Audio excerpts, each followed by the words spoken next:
Dans cette guerre de l'ombre, quel intérêt la France aurait-elle eu à ménager les forces qu'elle était censée combattre? Les Français, à travers la firme Areva, exploitent les mines d'Arlit, qui sont à 300 km de la frontière malienne, en face du nord du Mali. Donc ça a été invoqué comme une des causes de l'intervention française parce que c'est une région sensible. Et en même temps, au sud d'Arlit, il y a d'énormes gisements inexploités d'uranium. Et du point de vue de la France, il y a la volonté de garder la main sur les ressources d'uranium qu'elle n'exploite pas pour le moment ou dont elle retarde l'exploitation, mais pour empêcher d'autres d'avoir accès à ces ressources. Les Français étaient favorables et travaillaient à une certaine autonomisation du Nord Mali, Touareg, par rapport à Bamako.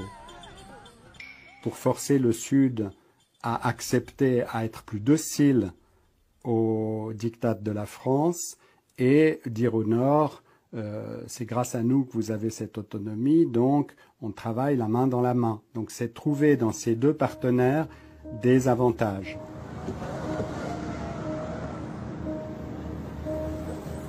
Dans cette partie d'échecs, la France n'est pas seule. Et c'est bien loin du Sahara que se décide le futur économique de la région. Des représentants des groupes pétroliers, des experts du capital risque et des responsables africains en charge de l'énergie se retrouvent à Londres, capitale financière de l'Europe, pour discuter de contrats et rêver de gros profits. Bonjour mesdames et messieurs et bienvenue à ce 11e forum de l'Afrique indépendante. Malgré le chaos, les guerres et les révolutions, l'intérêt des Occidentaux reste considérable pour ce qui pourrait être la plus grande réserve non exploitée de pétrole sur le continent.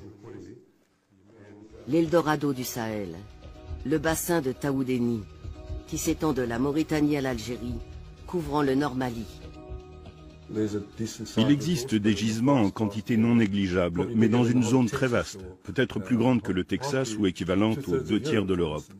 Il y a donc très peu de puits dans cette zone, en tout cas pas assez pour faire une estimation. Il faudra beaucoup de temps pour connaître les ressources exactes de ce bassin. Malgré un déclin récent de l'importation de gaz et de pétrole africain vers les États-Unis, les intérêts des grands groupes énergétiques américains pour l'Afrique n'ont pas diminué. Les besoins de l'Asie et de l'Europe ne cessent de croître. Près de 2000 milliards d'investissements dans le pétrole et gaz africain sont prévus au cours des 2 prochaines décennies.